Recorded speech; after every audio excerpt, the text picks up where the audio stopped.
Dear students, welcome to the fifth session of this Unit 11, that is alcohols, phenols and ethers. Today we will be discussing about the electrophilic substitution reactions of phenols. Now reactions of phenols, electrophilic, aromatic, substitution reaction. Now you know that in phenol, the OH group is attached to benzene ring, and due to the plus R effect of the OH group, the lone pair of electrons enters into conjugation with the pi electrons of the benzene ring. And you are familiar with the resonance structures of phenol also. So you can see that there are 3 points raised to greater electron density as a result of resonance. And due to the strong activating effect of the OH group attached to the benzene ring, in phenol the OH group is ortho-para directing group. So the incoming electrophile will be attached to the benzene ring at the ortho and the para positions. 2 products will be obtained. One will be ortho substituted product and the other one will be para substituted product. In this, the para substituted product will be obtained as the major component. Now first reaction that we have to consider here is nitration. When phenol is made to react with dilute nitric acid at 298 Kelvin, NO2 group will be attached to the ortho and the para position of the benzene ring. As a result, you will be getting ortho nitrophenol and para nitrophenol. Para nitrophenol will be obtained in large quantity, and it will be, both these components will be present in the same mixture. So how will you separate these 2 components? Now you know that one of the isomers will be more steam volatile due to lower boiling point. In ortho-nitrophenol, there is intramolecular hydrogen bonding, and these molecules are existing as discrete molecules, and it will be having lower boiling point, or it will be highly steam volatile. So on steam distillation, ortho-nitrophenol will be the first component that will be separating from the mixture. Whereas in the case of para-nitrophenol, you can see there is intermolecular hydrogen bonding between the molecules, and hence they exist as associated molecules, and the boiling point therefore will be higher. So that will be having the higher boiling point, that component will be remaining in the distilling flask, and ortho-nitrophenol can be easily distilled along with steam. So this is a method of separating these 2 components when they are present in the same mixture. Second way of nitration, that is with a concentrated nitric acid. When phenol is treated with concentrated nitric acid, all the 3 regions or points will be raised to greater electron density, and it will be attacked by the electrophile. And as a result, 2,4,6 trinitrophenol, that is known as picric acid, is obtained. But by this method, you can see that the yield of picric acid obtained is low. So generally, we are using an alternate method for the preparation of picric acid. In that, first phenol is treated with concentrated sulfuric acid, whereby you are getting phenol 2,4-disulfonic acid. So SO3H will be attached to the 2 position, ortho and the para position. That on further treatment with concentrated nitric acid will be giving picric acid in better yield. So nowadays picric acid, if you want to prepare in large quantity, is obtained by this method. Now second electrophilic substitution reaction is halogenation. In that you have to study bromination. Phenol, on reacting with bromine in the presence of solvent, that is either chloroform or carbon disulfide, at low temperature, 2-bromophenol and 4-bromophenol are obtained, in which 4-bromophenol will be obtained in major proportion. Now if you are conducting bromination with bromine water, that is aqueous bromine solution, all the 3 points will be attacked by the electrophile, and you will be getting white precipitate of 2,4,6 tribromophenol. And this reaction is used as a test to distinguish phenol from any other alcohol. So usually phenols will be giving white precipitate with aqueous bromine water. Now you have to study 2 special reactions of phenol, 2 name reactions. First one is the Cole reaction. In this reaction, phenol is first made to react with sodium hydroxide when sodium phenoxide is obtained. And this sodium phenoxide is more reactive than phenol towards electrophilic substitution reaction. It can even react with a weak electrophile like carbon dioxide. As a result, a COOH group is introduced at the ortho position. And on further acidification, it will be giving orthohydroxybenzoic acid, that is known as salicylic acid.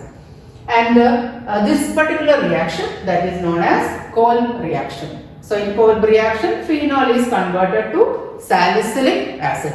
And we have earlier studied the use of this salicylic acid in the preparation of aspirin. On acetylation of this salicylic acid, we will be getting acetyl salicylic acid, and that is known as aspirin. Another special reaction of phenol, that is the Rimmer-Tiemann reaction. In this, phenol is made to react with chloroform and aqueous NaOH. An intermediate is formed when CHO group is introduced at the ortho position of the OH group. And as a result of this intermediate, on further reacting with NaOH, you will be getting a derivative of sodium phenoxide in which CHO is attached to the ortho position. On acidification, salicylaldehyde is obtained.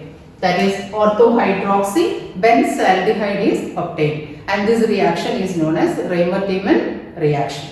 Fourth reaction undergone by phenol is usually reduction. That means oxygen is removed and hydrogen is added to the benzene ring. So phenol on heating with zinc powder will be converted to benzene.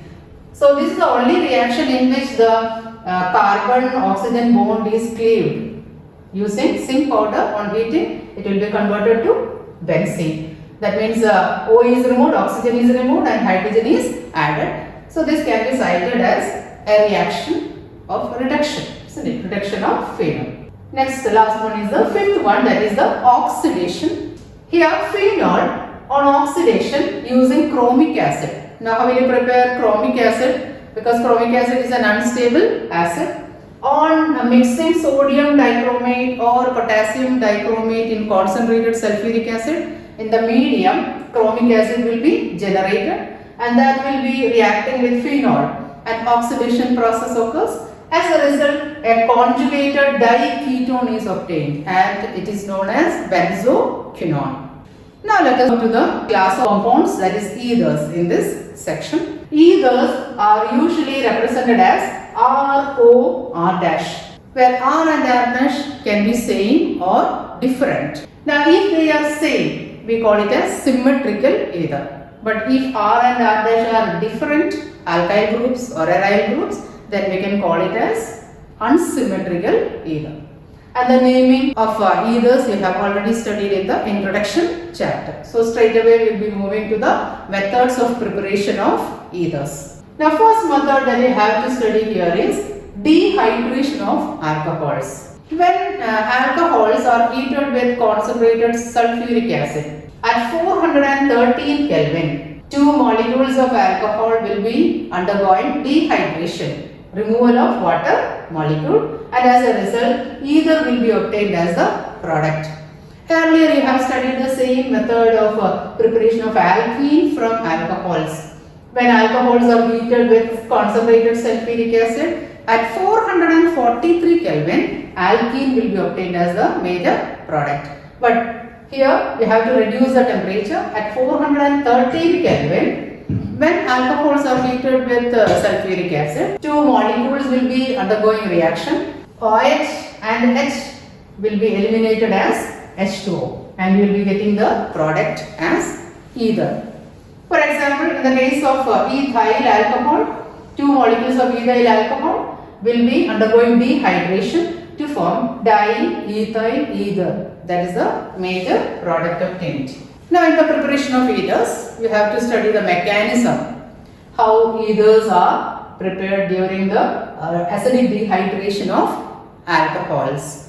Now in the first method, we have seen that when alcohols are heated with concentrated sulfuric acid, ethers are obtained.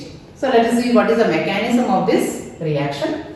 Usually, acidic dehydration of alcohols to form ethers is an SN2 reaction or bimolecular nucleophilic substitution reaction, in which an unprotonated alcohol will be acting as a nucleophile and it will be attacking a protonated alcohol to form finally the ether molecule. So let us move to the first step of the mechanism. First step is protonation of alcohol. Now here you can see I have taken ethyl alcohol as the example. Ethanol on protonation, that is accepting H plus, pair of electrons will be accepting this H plus and it will be converted to protonated alcohol, and this is usually represented as the oxonium salt. So this pair of electrons will be taken up by H plus and as a result oxygen will be having a positive charge. In step 2, nucleophilic attack of unprotonated alcohol on protonated alcohol occurs. Now from the first step, you can see we have taken this protonated alcohol molecule. When it reacts with an unprotonated alcohol or second molecule of alcohol, this will be acting as a nucleophile. And you can see here pair of electrons will be taken up by this oxygen atom. This bond breaks and as a result this much portion will be converted to H2O. And to this positively charged carbon, this pair of electrons will be making a bond. And finally we will be getting CH3, CH2, then this oxygen is linked to this carbon, then CH2, CH3. A positive charge will be there on this oxygen atom due to the removal of this pair of electrons to form a bond. And you will be getting protonated ethoxyethane or protonated ether will be obtained as the product plus H2O.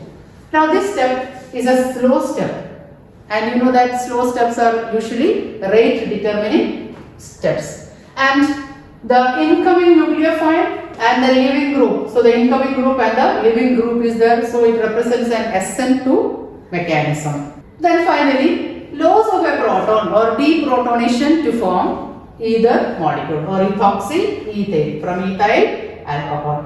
So from the protonated ether molecule, pair of electrons will be moving to this oxygen atom.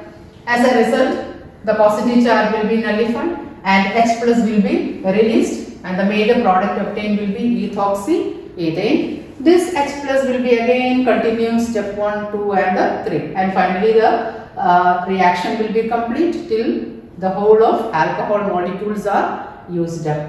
So you can see here that the second step is the rate determining step. As I have told you, the second step is a slow step and it is the rate determining step.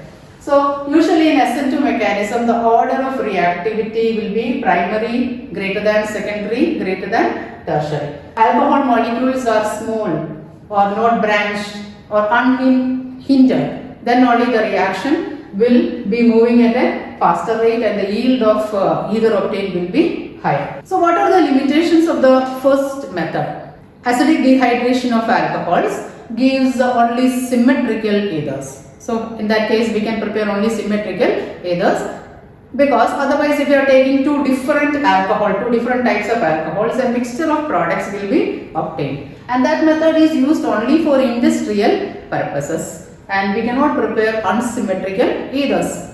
The second thing is that we have to choose only primary alcohols, because alkyl groups should be primary. Otherwise, in the case of secondary and tertiary alcohols, SN1 mechanism will be followed and elimination will be occurring faster than substitution and you will never get the desired either. So the alkyl group connected to the OH group or the alcohols should be primary and also they should be similar, then only we will be getting the desired either.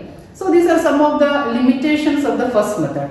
But in the second method, some of these limitations have been overcome, and the second method that you have to study is Williamson ether synthesis. Now in this method, alkyl halide RX on reacting with sodium alkoxide R-ONA, X minus will be combining with Na plus and NaX is formed, remaining ROR dash. Either will be obtained as the product. So alkyl halide reacts with sodium alkoxide to give ether as the product. One example, methyl bromide on reacting with sodium methoxide will be giving methoxymethane as the product. So when coming to symmetrical ethers where R and R dash are same, we can use alkoxide or alkyl halide according to the alkyl groups present in the ether. So if it is primary, you can choose, you can make one as alkoxide and the other one as alkyl halide. And finally here you will be getting methoxymethane as the product. Methoxymethane is a symmetrical ether. Now consider the method of preparation of unsymmetrical ether. For example, methoxyethane. So there are two possibilities. Either you can choose your ethyl bromide plus sodium methoxide, or you can choose sodium ethoxide and the methyl bromide. Anyhow, you will be getting the same product as methoxyethane. So both are primary compounds, primary alkyl halide, and here also CH3ONA that can be considered as a primary compound. So on reacting, you will be getting the corresponding unsymmetrical ether. So by this method, by Williamson synthesis method, you can prepare both symmetrical ethers as well as unsymmetrical ethers. What is the mechanism of this Williamson synthesis? Here, mechanism is considered as SN2 attack of an alkoxide ion on primary alkyl halide. So here nucleophile will be alkoxide ion and the other component will be a primary alkyl halide, and this is the condition for Williamson synthesis, because in the case of secondary and tertiary alkyl groups, that is if we want to prepare ethers having secondary or tertiary alkyl groups, we have to make a proper choice of the reactants. Then only the desired ether will be obtained. Because alkoxide ions, if it is primary, it will not be acting as a nucleophile alone, but it will be acting as a strong base also. Consider the case of sodium tertiary butoxide reacting with methyl bromide. Here, this aryl group is a tertiary alkyl group, whereas this alkyl group is a primary alkyl group. So on reacting, Br minus will be linking with Na plus sodium bromide will be eliminated. Major product obtained will be tertiary butyl methyl ether.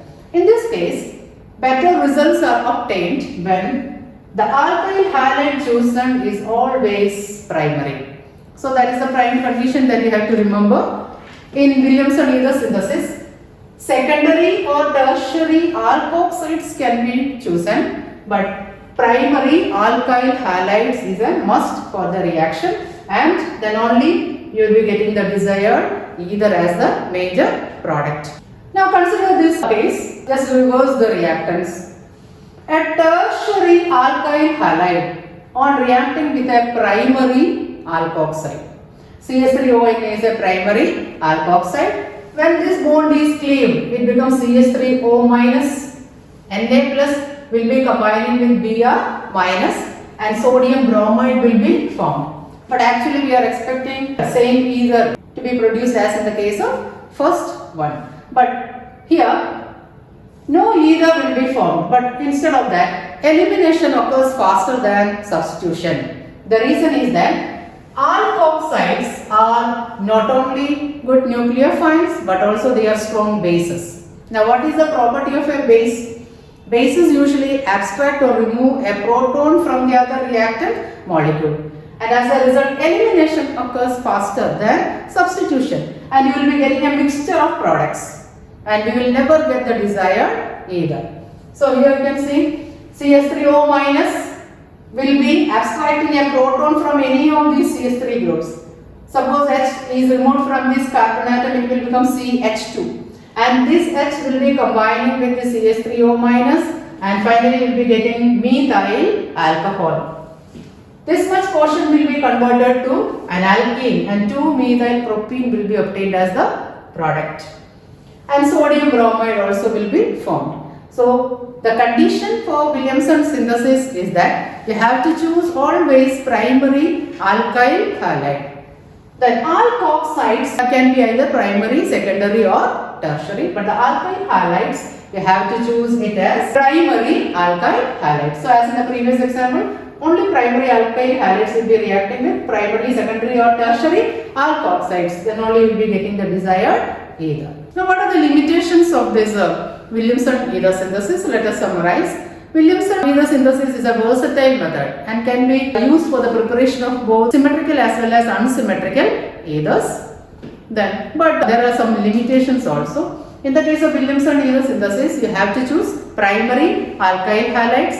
Alkoxides can be either primary, secondary or tertiary. The alkyl groups should be unhindered. In the case of secondary as well as tertiary alkoxides, the reaction will be very slow and it is very difficult to prepare ethers having secondary or tertiary alkyl groups. In the case of diaryl ethers also, the rate of the reaction decreases due to this steric hindrance. So if there is steric hindrance, the rate of the reaction will be decreased because Williamson's synthesis of ethers is also following an SN2 mechanism. Now consider another example. How can you prepare alkyl aryl ethers using Williamson ether synthesis? In the case of anisole, that is methoxybenzene, you have to choose phenol and it should be converted to sodium phenoxide.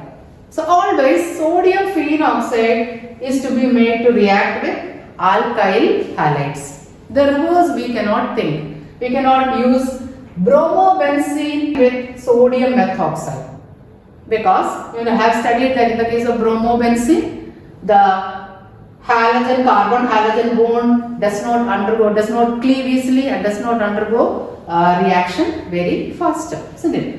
So substitution reaction, nucleophilic substitution reactions will not occur in the case of bromobenzene or aryl halides. So there is only one possibility for the preparation of alkyl aryl ethers.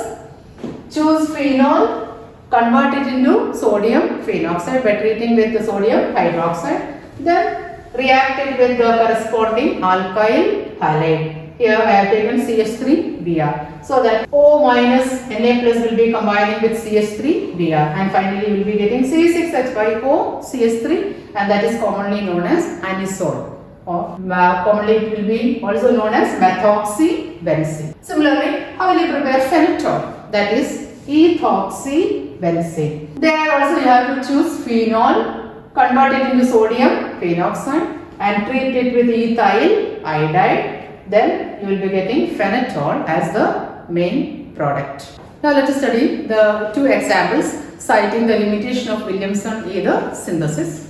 As I have told you earlier, that is secondary or tertiary alkyl halides or alkyl groups, the compounds containing these secondary or tertiary alkyl groups on reacting or on undergoing Williamson ether synthesis will not produce the desired ether. Consider the case of this diisopropyl ether.